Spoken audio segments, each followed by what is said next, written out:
dua arus di PDIP, Bang. Ya. Arus Ibu Mega yang prinsipil, memegang prinsip kuat.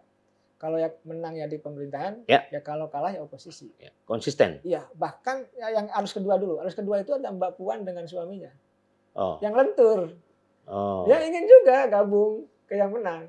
Dan itu nggak ada masalah. Tetapi kan komandan PDIP tetap Ibu Mega. Ya. Kalau Ibu Mega oposisi, ya oposisi pasti ikut. Ya. Ya. Dua arus ya yang saya baca.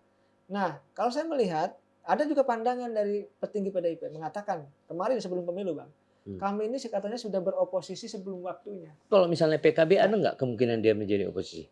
Agak berat, Bang. Kenapa? Ini kan ada isu-isu juga di luar sana, ya, entah benar atau tidak katanya. Sudah ada isu-isu nanti Caimin diganti ketua umumnya. Kalau kalah udah ada, bahkan ini kita bocor-bocoran halus gitu ya. Katanya nanti jadi ketua umumnya itu ketua umum PBNU. Ya. Nah kalau Nasdem? Nasdem dari awal-awal saya katanya waktu itu kalau Nasdem tidak lolos putaran kedua, kalau seandainya ada 2 putaran itu katanya sudah ada komunikasi juga dengan 02. Langsung merapat ke 02. Jadi kemungkinan Nasdem ini ya bisa merapat ke 02. Banyak publik mengkritik Pak Prabowo. Ya mungkin akan dibuktikan oleh Pak Prabowo. Kritikan-kritikan itu. Pak JK mengkritik suka marah-marah. Sekarang tidak. Biasanya gaya bicara beda gaya kampanye, Bang. 2014 lebih soft, lebih santai, ya kan sangat luar biasa Pak Prabowo 2024 ini. Makanya pertarungan mampu beliau menangkan. Jadi kematangan kali ya? Kematangan, karena gini, saya lihat 3 kali maju membuat Pak Prabowo harus menang. Maka tadi dari 3 kali maju tadi cawapres 1 kali, 2 kali capres, artinya mengevaluasi apa yang kurang. Nah itu udah diperbaiki. Makanya ya kalau difitnah, dicaci senyum. Ya kan itu.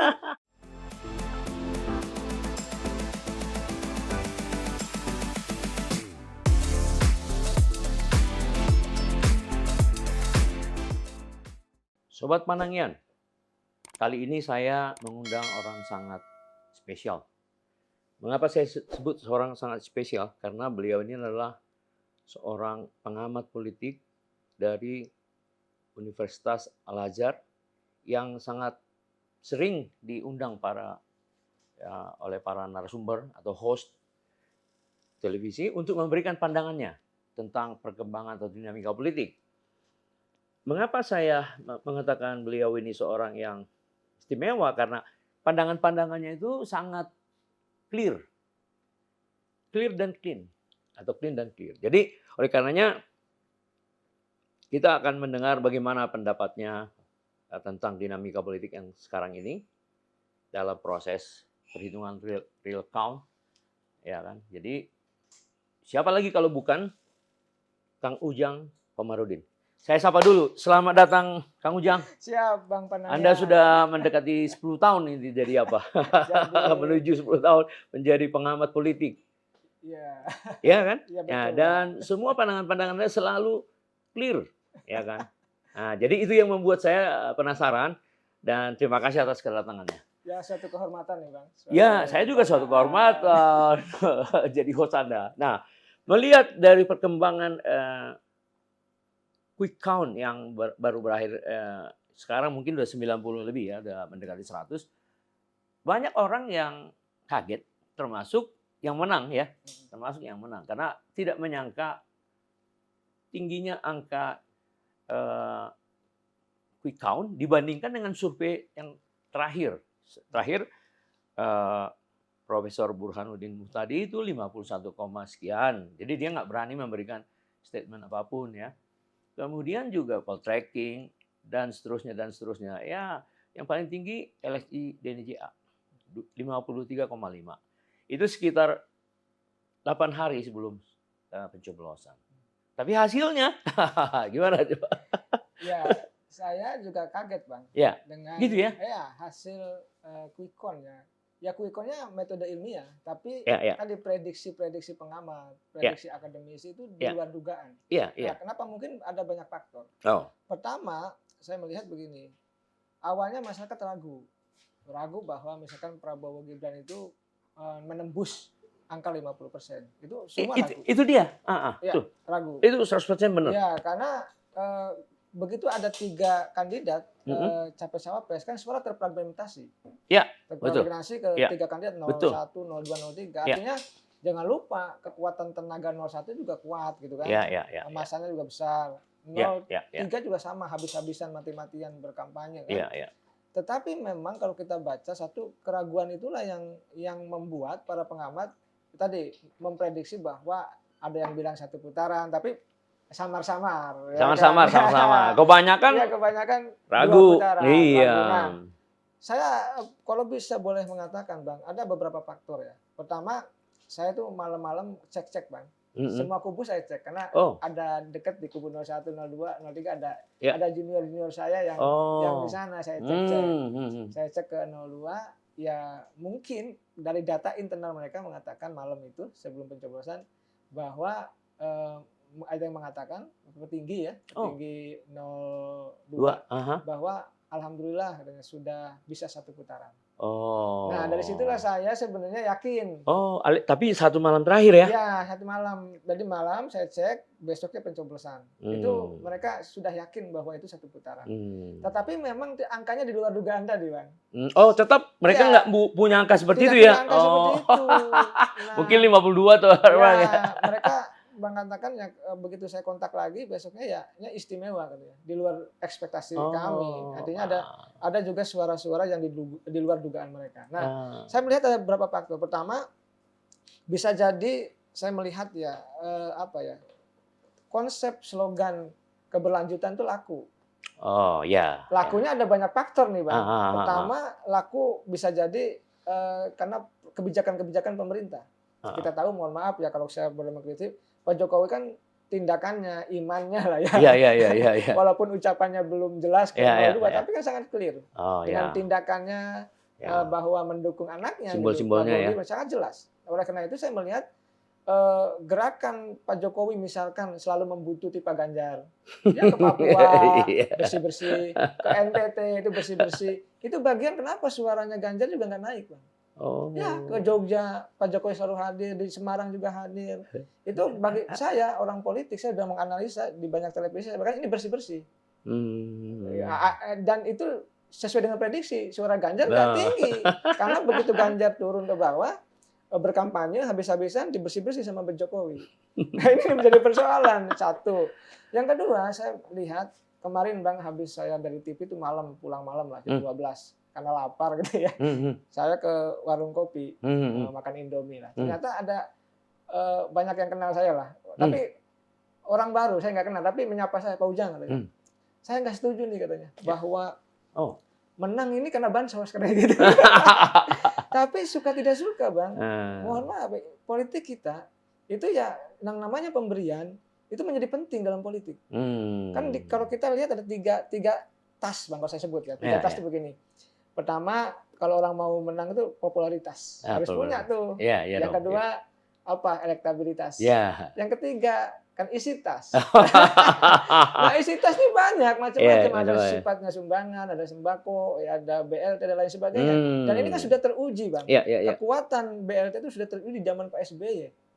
Pak SBY ketika mau bagi selesai. Pak Jokowi periode pertama juga bagi selesai. Periode kedua 2019 yang lalu juga bagi selesai. Nah, saya jujur sering juga turun ke bawah Bang, ke masyarakat, terutama di kampung saya. Bahkan mereka mengatakan, saya cek Bang, ada beras 10 kilo, saya tahu tuh. Karena dialog dengan masyarakat miskin. Ada telur, dan semuanya berasnya beras premium Bang. Telurnya telur yang bagus Bang. Mereka mengatakan, ya kami ya dukung Pak Jokowi. Di bawah loh. Saya bilang, wah ini dugaan saya kelihatannya arah-arahnya 02 menang karena di bawah itu yang menerima bansos itu yang memang mereka menganggap bantuan itulah penting bagi mereka dan ada jasa di situ dari Pak Jokowi. Jadi konsep kebijakan itu berdampak kepada 02. Yang kedua saya lihat begini, kalau itu tidak ada, itu saya rasa tidak akan naik angka ke 57%. Dia misalkan contoh di luar negeri, saya kasih luar negeri. Ini ada guyonan juga, guyonan yang rasional. Kenapa di luar negeri itu misalkan yang menangnya juga kubu yang lain ya, kubu 03 kalau nggak salah ya, bisa dicek. Ya karena memang mereka mengatakan di sana nggak ada bansos gitu. Jadi ini guyonan yang rasional. Tapi menurut saya bukan tidak boleh, bansos itu diperlukan, Ya. silahkan. Hmm. Dan itu juga menjadi instrumen politik. Nah, persoalannya diperdebatkan karena kan ada yang dirugikan. Saya selalu mengkritisi dulu 2019 ketika Nasdem ada di Pak Jokowi, ketika PKB ada Jokowi, ada PDIP di Pak Jokowi, bansos nggak ada yang mengkritik.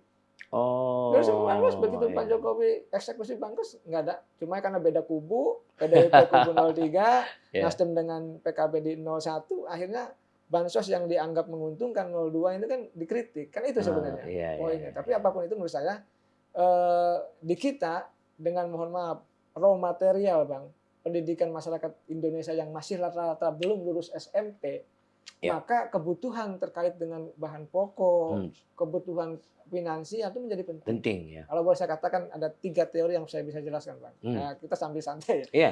Kalau kita membangun kualitas demokrasi yang sehat, Ya.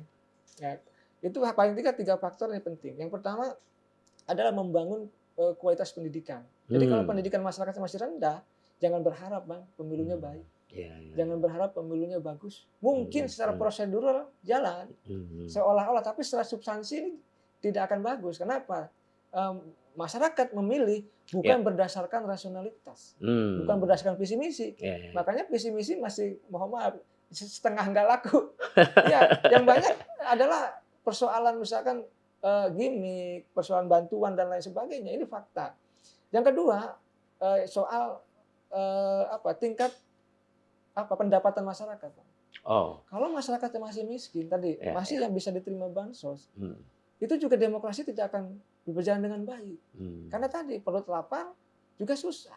Ada yang memberi, ya pasti diambil. Ini problem kita yang dari dulu masih seperti lingkaran setan, masih terus terjadi. Dan ini celakanya dikelola oleh negara, sehingga ini menjadi lumbung suara kalau bahasa saya. Nah yang ketiga, demokrasi pemilu itu separalel dengan penegakan hukum.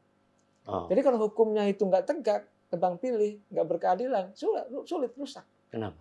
Ya karena tadi nanti kalau ada kecurangan, tahu-tahu diputusnya memihak kemana, kan menjadi persoalan. Nah ini menjadi persoalan. Jadi demokrasi tidak bisa berjalan, tidak bisa sehat dan memadap kalau penegakan hukumnya tidak berkeadilan. Jadi saya melihat dalam konteks tadi, prediksi tadi ada banyak kekuatan yang dimiliki ya oleh Pak Jokowi yang mendukung 02, sehingga tadi suaranya Pak Prabowo di luar dugaan. Saya rasa saya melihatnya seperti itu. Ya, jadi tingkat pendidikan yang pertama yang harus diperbaiki ya. Tingkat ekonomi daya beli, kemudian penegakan hukum. Ini kalau ini sudah tiga-tiganya terpenuhi, kita akan bisa menjadi negara demokrasi yang stabil dan kuat.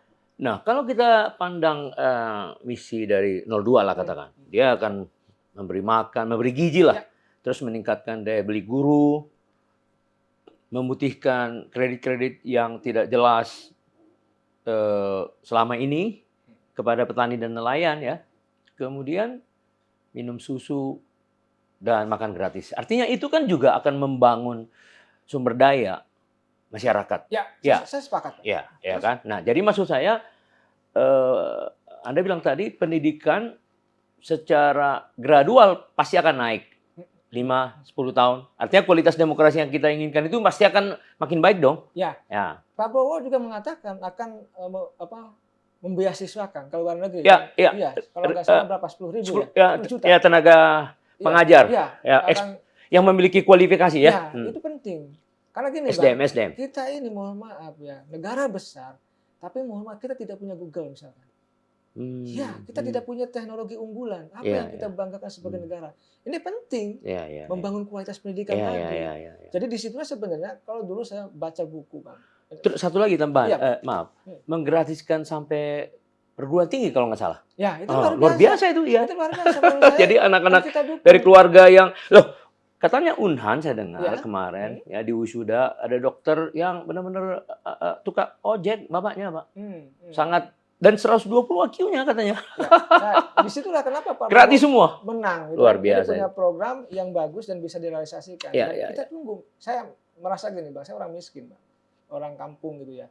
Saya dokter itu usia di 31 tahun, dokter ilmu politik UI Bang. Jadi masih muda lah, tapi berdarah-darah untuk itu.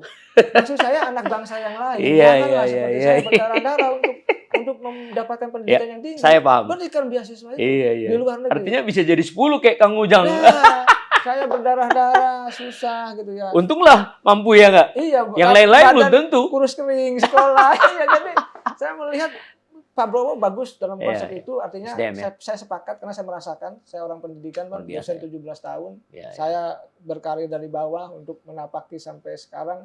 Artinya saya setuju dengan Pak Prabowo membangun kualitas pendidikan Ya. agar demokrasi juga ke depan Betul, makin baik. betul. Ya.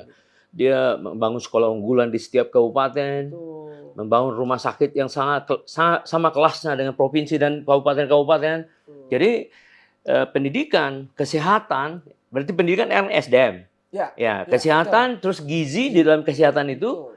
Terus dia juga membangun rumah di desa 2 juta. Wah, Belum ada ini itu. kan Selama ini keren. kan di perkotaan semua. Ini kan keren. Nah, ya justru itu. Jadi memang janji atau ya katakanlah visi politik atau misinya itu sangat relevan dengan perbaikan demokrasi ke depan. Ya, betul ya? Selama ini kan begini, banyak publik mengkritik Pak Prabowo. Ya, mungkin akan dibuktikan oleh Pak Prabowo kritikan-kritikan itu gitu ya. Ya. Selama ini misalkan wah Pak Prabowo keberlanjutannya Pak Jokowi mungkin dianggap tidak bisa menjaga demokrasi. Saya kan bisa. Banyak yang mengkritik misalkan Pak Prabowo, Pak JK mengkritik suka marah-marah. Sekarang tidak. Biasanya gaya bicara beda, gaya kampanye, Bang. 2014 jauh, lebih soft, Ya. lebih santai, ya kan, apa namanya, sangat luar biasa Pak Prabowo 2024 ini. Makanya pertarungan mampu beliau menangkan dengan perbedaan karakter. Ya, sangat beda. Jadi kematangan kali ya? Kematangan, karena gini, saya lihat 3 kali maju membuat Pak Prabowo harus menang. The last battle 2024 ini. Maka tadi dari 3 kali maju tadi, cawapres 1 kali, 2 kali capres, artinya mengevaluasi apa yang kurang. Nah, itulah diperbaiki. Yeah. Makanya ya kalau difitnah, dicaci senyum. Ya kan itu. Terus lalu juga ada gimmick-gimmick yang dimainkan itu juga mengenai anak muda. Kan begini, saya jadi akademisi cukup lama ya, Bang, politik ya. 17 tahun mengajar. 17 saya tahun. tahu persis misalnya begini. Pendekatan masyarakat tadi yang pendidikannya masih di bawah, itu pendekatannya bukan hanya pendekatan visi misi, dia nggak masuk. Visi misi itu bagi kelas menengah ke atas. Ya, kita aja yang bisa menganalisis ya. Bagi kalangan akademik itu masuk visi misi, program, platform gitu ya, ide dan gagasan. Tetapi bagi masyarakat kebanyakan yang pendidikannya rendah, apalagi Muhammad milenial yang masih galau, itu pendekatannya pendekatan gimmick, pendekatan infotainment, polytainment, jadi pendekatan politik yang menghibur. Ini penting. Pak Prabowo masuk di wilayah itu, masuk brandnya, dan itu tidak dimiliki oleh kandidat yang lain. Makanya suara milenial itu dari survei 58% masuk ke Prabowo. Betul. Jadi saya melihat wah ini kekuatan dari Pak Prabowo untuk bisa menjangkau suara ya dari kalangan pemilih pemula. Karena kita tahu bahwa pemilih pemula 56%, Bang. Bahkan tadi lebih tinggi dari harapan. Artinya pesan yang disampaikan Pak Prabowo kepada publik, kepada milenial dapat, Bang. Lalu penting ini soal influencer. Bagaimana Pak Prabowo menggandeng banyak influencer. Ada Raffi Ahmad. Artis, Ini penting. Anak muda biasanya begini kalau bahasa agama saya, kalau kita ingin mendekati suatu kaum atau ingin mendekati komunitas, maka harus menggunakan bahasa kaumnya. Dengan bahasa komunitasnya. Kalau bahasa anak muda, ya dengan gaya anak muda. Kayak saya lah, walaupun agak tua gitu ya. Tapi kayaknya anak muda. Gitu. Nah, sama juga pendekatan itu dilakukan oleh Pak Prabowo menggandeng influencer. Raffi Ahmad yang katakanlah followernya sampai 7 juta misalkan. Ya kan, artinya banyak lagi yang lain-lain. Ini juga efektif dalam konteks untuk mengambil suara dari kalangan pemilih pemula. Jadi pendekatannya luar cocok biasa. Ya. Luar biasa pas dapat, maka tadi di luar ekspektasi suaranya melambung. Iya. Luar biasa penjelasannya tadi. Banyak orang pengamat yang tidak memahami ini. Jadi pendidikan, kemudian daya beli, dan penegakan hukum itu adalah menjadi kunci peningkatan demokrasi, kualitas demokrasi ke depan. Nah, jadi dengan programnya yang dijanjikan ini akan ditunggu ya supaya meningkatkan daya beli masyarakat. Kan di desa kan? Ya, betul. Dengan adanya makan gratis itu kan bisnis UKM total itu kan? Iya, Bang. Nah, saya ada pengalaman boleh. Silakan. Ada di Banyuwangi. Saya ke Banyuwangi. Saya dulu pernah jadi staf khusus ketua DPR, Bang. Oh. Kunjungan ke Banyuwangi ke bupati ya. Sekarang bupatinya jadi menteri. Iya. Jadi menteri ya saya sebutkan lah ya. Ya. Dia lebih dulu membeli makan gratis kepada orang miskin, jompo, dan dia kerjasama dengan Gojek, kerjasama juga dengan UMKM. Jadi hidup, Bang. Sektor ekonominya hidup.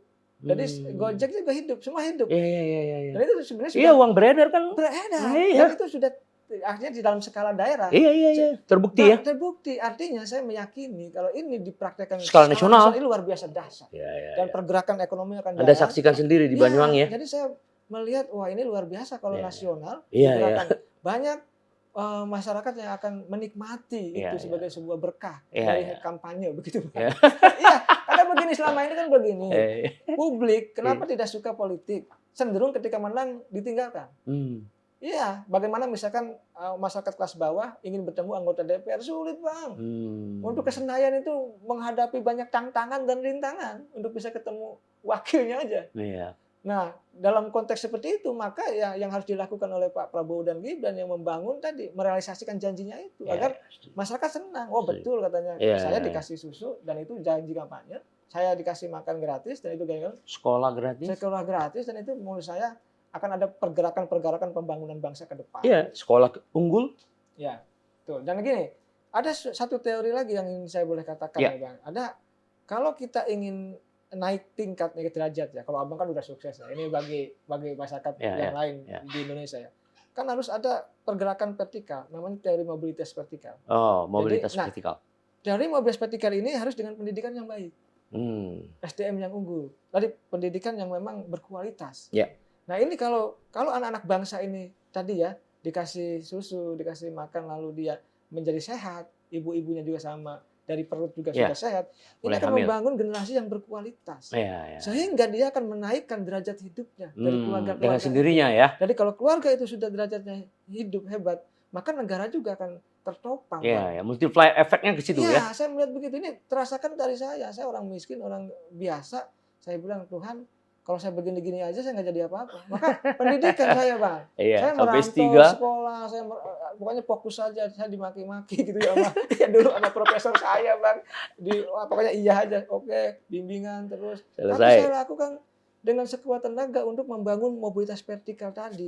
Ingin merubah hidup. Iya dong. Dan tadi pendidikan menjadi modal dasar. Nah, oleh karena itu ya anak-anak Indonesia, anak pemuda Indonesia bangun pendidikan yang berkualitas sehingga nanti kita akan menghadapi 2045 Indonesia emas betul-betul. Iya. Luar biasa nih. Nah, kemudian kalau dilihat dari partai agak beda ya.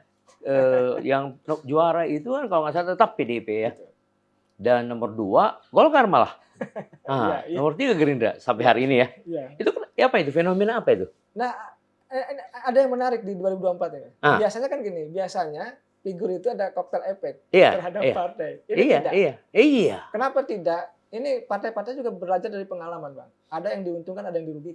Betul. Saya lihat misalkan jarang juga partai yang memasang capres-cawapres ya. Itu misalkan di Prabowo, Demokrat tuh nggak memasang juga. Golkar juga ada yang nggak memasang. Artinya mereka mengatakan walaupun berkoalisi gitu ya, tetapi kan harus aman juga. Di pilpresnya harus aman, Prabowo-nya menang, di pilegnya mereka harus aman. Nah inilah cara, artinya dia pandai-pandai lah dalam konteks membuat strategi. Jadi strategi membangun kekuatan kemenangan Prabowo Gibran dilakukan, tetapi menyelamatkan perahunya sendiri juga dilakukan. Saya ketemu dengan anggota Demokrat katanya, karena begini, kalau full total kepada Prabowo, Demokratnya juga akan hilang, akan mengecil. Partai lain pun sama. Maka mengatakan kita pandai-pandai Kang Ujang dalam konteks mengatur ritme strategi agar Prabowo menang dan kami pun masih bisa bertahan. Nah saya melihat seperti itu, Bang. Jadi efek dari hari yang sama untuk mencoblos itu kan? Ya, pemilihan yang serentak itu yang membuat seperti itu. Nah, yang kedua saya lihat gitu ya, ada split, ada pilihan publik yang berbeda. Antara partai dengan presiden. Figur. Nah, terutama terjadi di PDIP. Kalau saya melihat begini, PDIP ini kan awalnya ingin menang hat-trick 3 kali, Bang. Artinya 2014 Pileg Pilpres menang. 2019 Pileg Pilpres menang. Kan ingin hat-trick 2024 ini ingin Pileg Pilpres menang. Tapi lupa PDIP itu. Mestinya dia menang kalau Pak Jokowinya ada di PDIP.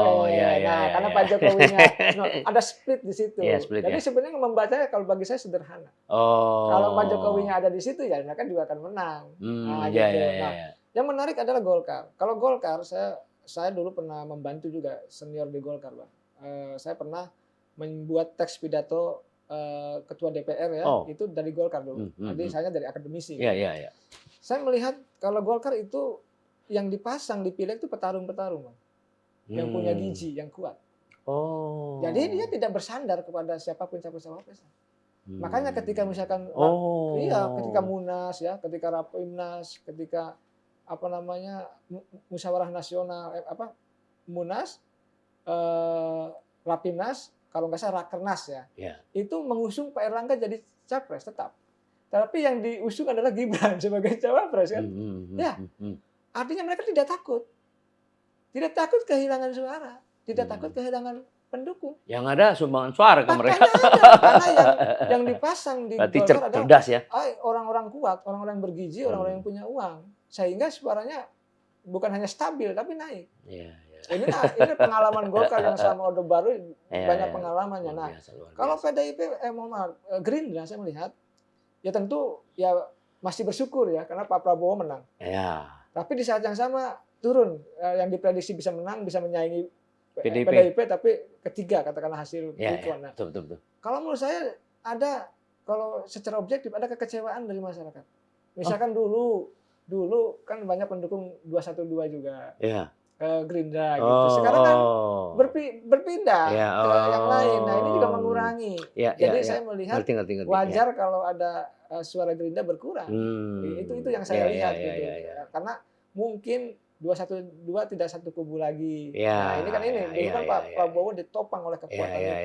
Jadi saya melihat itulah sebenarnya yang kelihatannya bisa kita analisa. Tapi lumayan analisa Kang Ujang karena itu akan menjadi masukan kepada Gerindra untuk 5 tahun ke depan. Untuk kalau ingin meningkatkan tentu ada keinginan kan untuk meningkatkan basis politiknya. Bahkan saya beri masukan kan. Saya sering diundang Bang ke banyak partai. Hampir semua partai saya diundang gitu. Gerindra ini lebih fokus kepada membangun patriotisme. Baris berbaris. Ya kan? Itu bagus. Alat tentara kuat, solid. Nggak ada masalah. Tapi melupakan mungkin membangun soliditas dulu, membangun loyalitas dulu. Tapi melupakan membangun pengembangan dari partai ini. Elektoralnya ya. Iya. Makanya saya kemarin memberikan masukan, bangun coba sebenarnya Gerindra Institute gitu. Seperti Golkar. Ya, apapun itu jangan think tank tapi nanti skalanya lebih besar lagi, lebih canggih dari Golkar. Lebih canggih dari PAN juga punya kan. Nah, ini kan nggak punya, Bang. Jadi think tank hebat belum dimiliki oleh Partai Gerindra. Belum ngumpul ya. Belum, mungkin tadi ingin menang dulu. Ya nggak ada masalah, ingin dapat dulu gitu sehingga nanti mungkin baru dibangun. Saya sih meyakini itu. Tapi kan tadi ini kan namanya bertarung politik, semua energi, semua sumber daya, semua amunisi kan harus dikeluarkan. Sehingga mestinya menang gitu ya. Prabowo-nya menang, Gerindranya mestinya unggul, tapi berkurang. Karena ini menjadi sayang. Ini evaluasi besar menurut saya yang harus dibangun oleh Gerindra sehingga Gerindra menjadi sebuah kekuatan penopang demokrasi Indonesia ke depan. Karena memang barusan saja dia mengadakan acara 16 tahun ulang tahun, kan? Artinya relatif baru juga nih partai sebenarnya. Jadi artinya masih ada kesempatan untuk menyerap ide-ide yang Anda sampaikan tadi kan? Ya bahkan udah mulai katanya ingin mengakomodir kalangan akademisi, kalangan ilmuwan untuk berbagi mengisi luar biasa itu menurut saya langkah yang tepat untuk memperkuat basis politiknya kan? Ya, jadi kan saya melihat begini Bang, akademisi itu kan kalau diminta mau. Saya melihat misalkan di PDIP ada di belakang layar akademisi yang membantu. Itu hal yang biasa. Bagus. Karena partai politik itu bukan hanya ditopang oleh politisi yang handal, tapi ditopang juga pemikir-pemikir yang kuat gitu. Itu biasanya datang dari akademisi. Dan itu sesuatu yang bagus. Semua komponen bangsa disatukan untuk membangun sebuah kekuatan. Saya rasa ini harus dilakukan oleh Partai Gerindra ya, agar tadi Pak Prabowo yang katakanlah pemenang gitu ya, itu juga harus ditopang oleh kekuatan partai sendiri yang besar. Itu penting. Betul, setuju. Nah, kemudian Kang mengenai PSI, kan ada banyak survei mengatakan dia akan naik kan ke parlemen pada waktu itu. Sekarang sih belum final ya kan, karena suara partai itu kan pelan ya. Gimana pandangan Anda nanti mengenai PSI ini?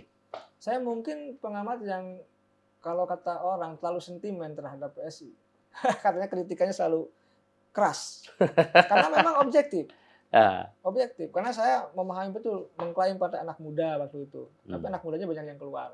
Dulu sebelum Kaisang masuk. Kritik bagi tokoh-tokoh mudanya. Ya, pada keluar, Bang. Banyak yang kecewa juga. Karena banyak kader-kader PSI di daerah itu datang ke rumah. Curhat gitu ya, kondisinya begini. Jadi seolah-olah di media bagus, tapi di dalam juga banyak masalah gitu. Ya kan, maka saya tahu. Nah, yang dilakukan oleh PSI dari awal sudah salah. Misalkan selalu menyerang orang. Misalkan Anies selalu diserang. Ini juga salah. Pendekatannya. Nah, mestinya pendekatannya pendekatan soft. Anak muda, kayak anak muda. Anak muda santai, relax, ya kan. Tapi nggak mengena. Nah, kenapa agak sulit masuk? Kelihatannya Pak Jokowi juga tidak kerja serius untuk PSI kelihatannya, walaupun PSI ini identik dengan Pak Jokowi. Kenapa? Saya katakan satu faktor. Ya kita tahu bahwa Prabowo dimenangkan ya dengan cara ya tidak ada kecurangan. Kalau saya nggak ada. Ya, tuduhan kecurangan tinggal dibuktikan aja. Faktanya kan hukum aja. Iya, artinya kan tetap maksud saya Pak Jokowi ini dukung Prabowo. Ini kan tugas berat. Untuk menggandeng PSI juga kan agak sulit. Nanti kan begini Bang, kalau PSI-nya misalkan 4% lolos Senayan, masyarakat akan menuduh Pak Jokowi curang. Kan bahaya juga, padahal enggak juga. Ya itu persoalan bagi sedangkan Pak psikologis. Pak Jokowi ingin punya legacy. Ingin punya legacy bahwa pemilunya berjalan dengan aman, damai, tidak ada kecurangan. Itu penting bagi Pak Jokowi, akan dicatat dalam tinta sejarah emas bangsa. Yang kedua, saya melihat secara objektif juga ya, ini satu faktor, ada faktor lain kan. Struktur PSI ini menurut saya dia tidak punya basis kader yang loyal, tidak punya grassroots, tidak punya massa. Nggak ada. Kalau PDI dia punya, Golkar juga punya, PAN juga punya, ada segmentasi pemilih sendiri. Nah PSI tidak punya, nggak ada gitu loh. Belum punya ya? Belum punya, dia tidak punya kekuatan. Itu harus dibangun. Harus dibangun. Oleh karena itu tadi aktor-aktor yang baru ya, kader-kader yang baru, tokoh-tokoh baru yang masuk membangun itu. Yang ketiga saya melihat Kaisang, ini saya kritik juga. Ini penting untuk menjaga demokrasi. Belum pengalaman di politik. Belum berdarah-darah juga di partai politik. Masuk di PSI jadi ketua umum juga butuh penyesuaian. Butuh jam terbang. Bahkan Kaisang juga mengatakan habis ini mau kuliah ke luar negeri. Artinya belajar juga. Itu penting. Saya juga Bang di politik kalau enggak ini suka ditipu-tipu juga Bang. Artinya dalam konteks itu saya mengatakan PSI-nya partai masa depan harus dikelola dengan baik. Maksud saya ya kekurangannya diperbaiki. Ya kritikan-kritikan dari kami akademisi saya rasa objektif saja lah. Membangun partai demi kebaikan agar partai terlembaga Bang. Betul, terlembaga ya. Partai ini kawas candra di muka kepemimpinan bangsa. Kalau partainya bagus, berkualitas, artinya rekrutmennya bagus, kaderisasinya jalan, demokratisasi internalnya oke gitu ya, maka akan menghadirkan pemimpin-pemimpin bangsa dan daerah yang hebat. Betul. Ini kan ini. Betul. Tapi kalau partainya sudah rusak, sudah kacau kan nanti hilirnya kacau. Nah ini yang harus kita bangun. Jadi kita partai itu bukan untuk dimaki, bukan, tapi untuk diperbaiki. Bukan untuk dicaci juga, tapi ya untuk tadi dibangun kualitas sumber dayanya sehingga nanti begitu nanti banyak kader yang hebat, maka pemimpin bangsa juga akan hebat-hebat. Luar biasa analisanya. Nah, kemudian kalau dilihat dari konstelasi kabinet lah misalnya. Karena sekarang ini kan partai yang memang tujuannya Pak Prabowo ingin merangkul sebanyak-banyaknya pihak gitu. 9 partai. Nanti kalau dari partai yang di luar ini sekarang, saya dengar-dengar mau gabung juga. Saya dengar-dengar begitu. Contoh dari PKB, saya dengar begitu. Dari Nasdem juga. Nah, jadi nanti akan ada nanti check and balances apabila ada yang di luar. Gimana pandangan? Nah, pertama Bang, kita membutuhkan pemerintahan yang kuat. Jadi Prabowo Gibran ini harus ditopang oleh koalisi yang kuat agar stabil. Tapi di saat yang sama kita membutuhkan oposisi yang kuat dan tangguh. Nah, ini penting. Supaya bisa mengontrol. Tadi kata Abang harus ada check and balances.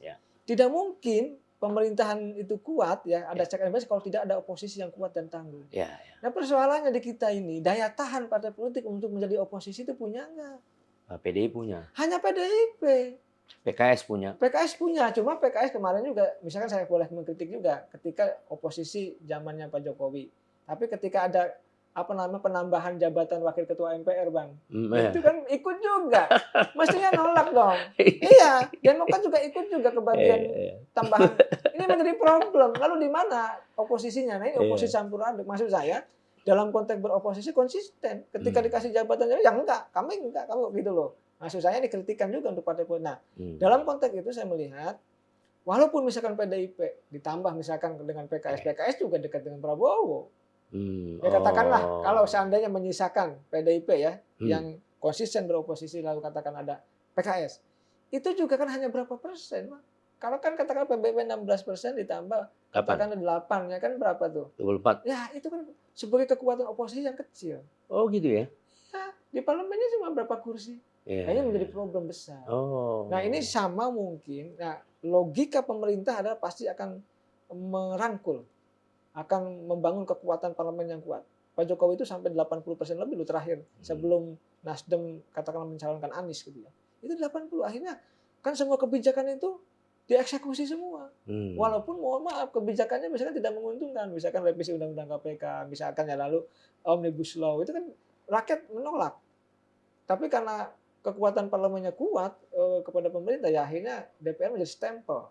Tidak ada check and balances. Makanya oposisi itu beralih kepada akademisi, Bang, pada civil society, karena tidak berjalan kekuatan oposisi parlemen itu. Nah, kita membayangkan ke depan agar tidak sama kejadiannya dengan masa Pak Jokowi, maka tadi butuh oposisi yang kuat dan tangguh.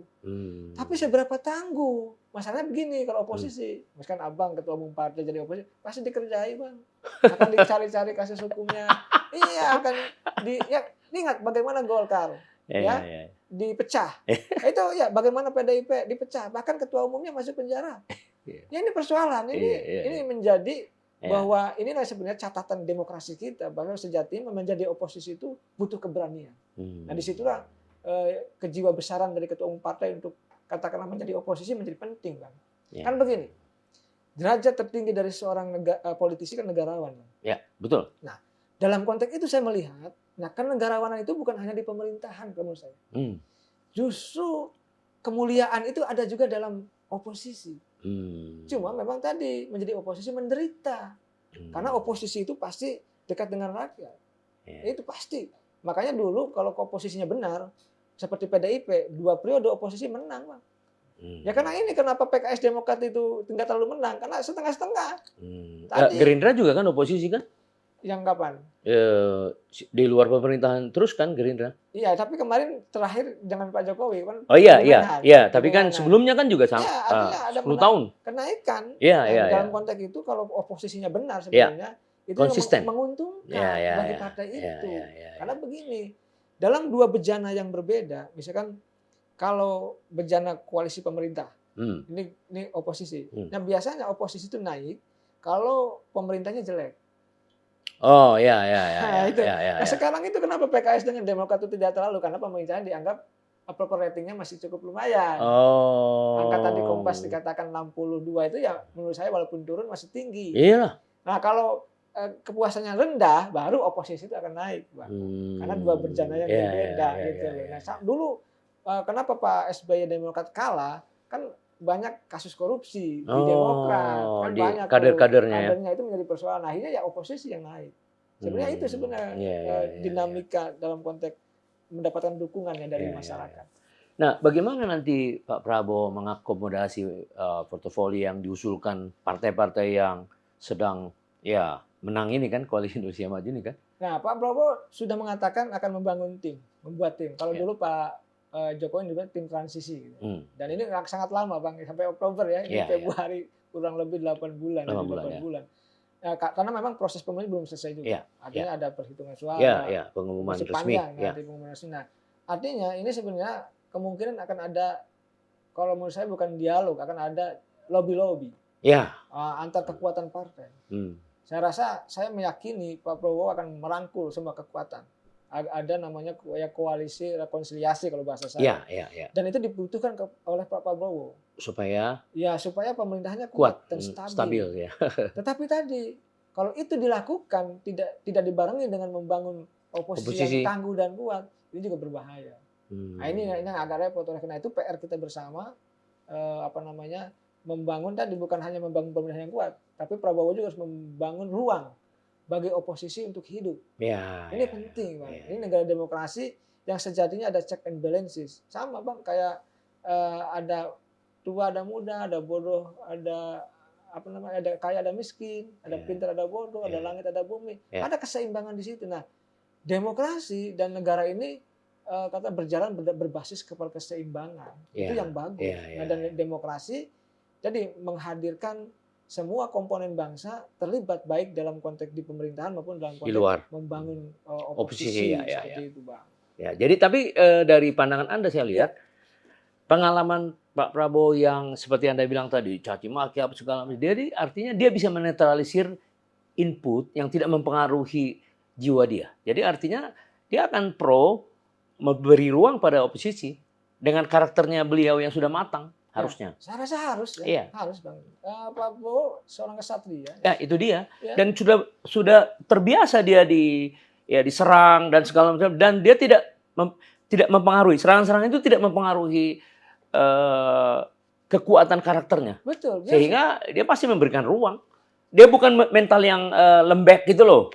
Kan kalau mental yang lembek kan bisa takut, bisa ini kan, akhirnya bisa emosi untuk menghadapi lawan. Ini kan enggak. Betul, saya sepakat dengan Abang. Kematangan itu kan? Ya, kematangan, kedewasaan, jiwa besar, pengalaman yang membentuk Pak Prabowo menjadi seperti Anda bilang tadi. Ya, kalau saya dalam sebuah teori, Bang, kalau di politik kan begini, tidak mengajari kita diskusi ya. Pengalaman orang itu kita analogikan dengan mengangkat barbel, Bang. Seperti Pak Jokowi aja, sama Pak Prabowo. Prabowo baru sekarang menang ya. Kalau Pak Jokowi kan menang terus. Mengangkat barbel kan dulu Pak Jokowi itu dari pengusaha mebel ya, masuk wali kota. Itu seperti ngangkat pertama 0,5 kilo. Angkat, Bang. Pengalaman politiknya sedikit tuh, Bang. Naik lagi. Hari demi hari naik sampai 2 kilo, lalu 4 kilo. Nah, sekarang pengalaman politik Pak Jokowi 20 kilo. Makanya sangat tangguh dan kuat. Dulu ada isu pemakzulan di awal pemerintahan, ada isu demo 212, enggak ada selesai. Jadi setidaknya Prabowo dengan 5 tahun bersama Pak Jokowi banyak juga menyerap. Dan Pak Prabowo tahu persis kalau beliau ingin menang harus bergandengan dengan Pak Jokowi, dan itu dilakukan. Dan itu jadi cerdik sangat cerdik. Dan menurut saya sesuatu langkah yang tepat. Bukan hanya katakanlah rekonsiliasi 5 tahun kemarin jadi menteri, tapi Pak Prabowo betul-betul menangkap itu. Peluang itu ya. Iya. Akhirnya kan terbukti begitu bergabung dengan Pak Jokowi menang. Nah, ini yang menjadi kekuatan dari kedua tokoh ya, baik Pak Jokowi maupun Pak Prabowo. Nah, kemudian kemarin itu ada satu yang menarik, Partai Gelora. Tapi nggak masuk parlemen. Padahal mereka kan cukup cukup gencar gitu untuk membangun partai itu gitu. Gimana itu? Para tokoh-tokohnya juga senior kan? Ya. Anies Mata. Saya sering diundang jadi narasumber, baik dalam online ya. Kalau offline kemarin nggak sempat waktunya karena beliau kan ngadain podcast juga hari Rabu. Betul. Jadi saya dekat juga dengan beberapa tokoh gitu dengan beliau-beliau. Nah, bahkan saya kan sering ditawari, Bang, oleh partai-partai nyalek. Banyak partai ya. Termasuk Partai Gelora. Iyalah. Oh, pilih aja lah katanya pengamat-pengamat politik yang di dapil sesukanya katanya. Kita kasih katanya. Nah, memang kerja keras mereka gitu ya. Kenapa agak sulit? Karena basis masanya sama dengan PKS. Irisannya sama. Irisannya. Sedangkan basis masa itu sudah dikunci oleh PKS. Nah, Gelora ini adalah bagian dari mereka yang kecewa dari PKS. Pecahan itu. Sama misalkan dengan Partai Umat. Partai Umat ini kan ingin mengambil pecahan dari suara grassroots Muhammadiyah. Sedangkan suara Muhammadiyah sudah dikunci oleh PAN. Nah, ini yang agak sulit. Mirip ya. Nah, yang kedua, saya membacanya, saya sudah menganalisa jauh-jauh hari, Bang, bahwa 4% parliamentary threshold itu ada kuburan bagi partai baru. Coba lihat, Abang. Pemilu 2019 lalu aja. Nggak ada yang lolos, Bang. Yang baru maupun yang lama. Saat ini juga sama. 18 partai semuanya, tapi yang baru Daftar. yang daftar lalu ditambah partai 6 ya partai lokal. Katakan semua yang partai barunya ya yang ikut pemilu nggak ada yang lolos. Iya, iya. Ini saya pernah mengajar Lemhanas Bang, angkatan 65 tahun lalu mengatakan soal ini saya bilang agak sulit partai-partai baru itu untuk melaju. Banyak faktor. Tadi kalau kasus Gelora adalah dia basis masanya itu beririsan dengan PKS dan PKS ini kan partai yang militan juga. Yeah. Jadi mengunci juga suara itu. Jadi seharusnya harusnya mencari segmen pemilih yang lain. Iya, ini penting. Mungkin ke depan. Iya dong. Saya meyakini Gelora ini partai intelek ya, partai tokoh-tokohnya juga bagus-bagus. Iya, intelektual ya. Ya artinya punya masa depan ke depan. Ya, asal konsisten. Ya. Apalagi sekarang menang di kubu yang menang. Tentu akan membangun infrastruktur jaringan yang kuat. Jadi masih ada harapan dalam konteks 5 tahun lagi ya. Iya, luar biasa. Nah, kemudian yang terakhir nih, gimana pandangan Anda tentang PDIP nanti sebagai partai yang ya Anda bilang kemungkinan kan oposisi? Ya, saya lihat ada dua arus di PDIP, Bang. Ya. Arus Ibu Mega yang prinsipil, memegang prinsip kuat. Kalau yang menang ya di pemerintahan, ya kalau kalah ya oposisi. Ya. Konsisten. Iya, bahkan yang arus kedua dulu. Arus kedua itu ada Mbak Puan dengan suaminya. Yang lentur. Dia ingin juga gabung ke yang menang. Dan itu nggak ada masalah. Tetapi kan komandan PDIP tetap Ibu Mega. Ya. Kalau Ibu Mega oposisi, ya oposisi pasti ikut. Ya. Dua arus ya yang saya baca. Nah, kalau saya melihat, ada juga pandangan dari petinggi PDIP mengatakan kemarin sebelum pemilu, Bang, kami ini katanya sudah beroposisi sebelum waktunya. Bayangkan, karena kan Pak Jokowinya sudah tidak bersama-sama. Jadi mengatakan tuh ada di suara elit PDIP mengatakan kami itu di belakang layar, Bang, sudah beroposisi sebelum waktunya. Kita bayangkan. Artinya mereka sudah siap untuk beroposisi. Cuma tadi mestinya didukung oleh kekuatan yang lain. Untuk bersama-sama dengan PDIP menjadi oposisi. Jangan hanya PDIP gitu ya. Jangan hanya PDIP, sehingga pemerintahan Prabowo kuat, misalkan dengan merangkul yang lain, di saat yang sama PDIP didampingi oleh partai lain juga membangun kekuatan oposisi yang tangguh. Ini penting, Bang, untuk menjaga bangsa ini begitu. Ada check and balances. Saya meyakini PDIP kelihatannya akan ada di luar pemerintahan. Iya. Oh, gitu ya. Dan itu bagus. Bagus, Anda bilang tadi, ya kan? Jangan sampai gini. Yang kalah ingin menang, ada yang kalah ingin bergabung. Ini menjadi problem. Lalu buat apa? Kubu-kubuan? Buat apa berkontestasi? Kalau yang kalahnya bergabung juga ingin berkuasa juga, mestinya yang menang silahkan membangun kekuasaan, yang kalah membangun kekuatan oposisi. Tapi kalau misalnya PKB ada nggak kemungkinan dia menjadi oposisi? Agak berat, Bang. Saya melihat ini pandangan objektif. Kenapa? Ini kan ada isu-isu juga di luar sana, entah benar atau tidak katanya. Sudah ada isu-isu nanti Caimin diganti ketua umumnya. Kalau kalah udah ada, bahkan ini kita bocor-bocoran halus gitu ya. Katanya nanti jadi ketua umumnya itu ketua umum PBNU. Nah itu udah muncul, Bang. Jadi dugaan saya agak sulit untuk menjadi oposisi. Kalau jadi oposisi kayaknya langsung ada muktamar luar biasa. Biasanya begitu. Ya ini yang kesulitan. Luar biasa. Jadi saya melihatnya kelihatannya akan bergabung ke pemerintah kalau menurut saya. Nah kalau Nasdem? Nasdem dari awal-awal saya katanya waktu itu kalau Nasdem tidak lolos putaran kedua, kalau seandainya ada 2 putaran itu katanya sudah ada komunikasi juga dengan 02. Langsung merapat ke 02. Jadi kemungkinan Nasdem ini ya bisa merapat ke 02, Bang. Ya karena begini ya, dalam politik itu kan kepentingan bisnis juga besar. Saya misalkan politisi, Bang. Saya politisi. Kan saya pebisnis juga, tidak dilarang menjadi politisi yang dan silahkan saja. Ya dalam konteks menjadi oposisi itu berat, Bang. Tadi, apakah Nasdem mau beroposisi? Saya sih meyakini kalau pemerintahannya dipegang oleh Pak Jokowi, Pak Prabowo sih mau. Ini kan hubungannya tidak baik kan dengan Pak Jokowi. Tapi dengan Pak Prabowo kan bisa ketemu juga gitu loh. Luar biasa analisanya. Saya berharap, Bang, Nasdem itu bersama-sama PDIP. Di luar pemerintahan. Tadi ya. Mestinya gitu agar tadi kekuatan penyeimbang di luar itu semakin banyak semakin kuat. Sehingga oposisi itu tidak diambil alih oleh kami-kami akademisi. Kami-kami civil society kan lucu. Kan itu ini kan negara apa? Kalau apanya yang mengkritisinya di luar parlemen. Iya. Oleh karena itu kita menata negara ini pada proporsionalitasnya, pada konteksnya begitu, Bang. Luar biasa ya. Luar biasa nih, Nah, Kang. kita Baru sekali. ngobrol-ngobrol ringan. Ya, Bang. tapi di dalam interview ini saya masih melihat banyak sekali apa ya? Banyak sekali ide-ide Anda yang sangat dibutuhkan oleh masyarakat, terutama oleh pelaku-pelaku politik yang sekarang. Nih ada cerita nih, Bang, kalau boleh saya ini. Katanya kata teman-teman media itu, Kang Ujang ini menjadi referensi. Oh iya. Referensi elit dan publik katanya. Iya. Itu pimret-pimret yang bilang. Saya bilang, masa? Saya bilang pengamat biasa gitu ya. Ucapan saya juga sederhana, saya bilang enggak ada ini, tapi mereka mengatakan apa yang disampaikan Kang Ujang ditunggu-tunggu. Oh iya, ditunggu-tunggu oleh presiden, oleh yang saya lihat gini, daya belajar Anda sangat tinggi sampai dokter pada usia 30.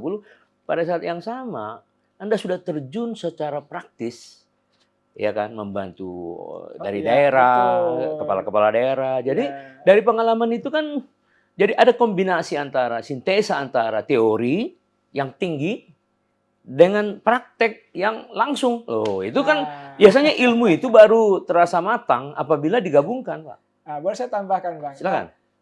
Di situlah sebenarnya kalau kita bicara pengamat ya. Pengamat itu kalau kita bicara teoritis nggak masuk, Bang. Jadi pengamat itu harus tahu sisi teoritis dan sisi praktis. Nah, sisi praktis itu diambil dari dia tahu dapur-dapur istana. Iya. Dia tahu dapur-dapur personal politisi, Iya. dapur DPR. Dapur partai politik. Kalau enggak, analisanya tidak sempurna. Iya, terbatas. Itu. Nah, ini saya dikaruniai itu, Bang. Tapi dengan berdarah-darah tadi, Bang. Oh iya. Tapi kan Anda sudah melampauinya. Itu yang penting. Tuhan masih bersama kita, Bang. Oh iya. Karena saya orang miskin, saya bilang saya harus berubah. Kalau tidak dengan pendidikan, dengan apa lagi? Karena ibaratnya saya tidak punya uang. Jadi vertical mobilization. Ya, anak-anak muda Indonesia, pesan saya gitu ya, bahwa tetap gigih, tetap banyak belajar, kita sama-sama bangun bangsa Indonesia. Terima kasih nih, Bang. Terima kasih. Luar biasa.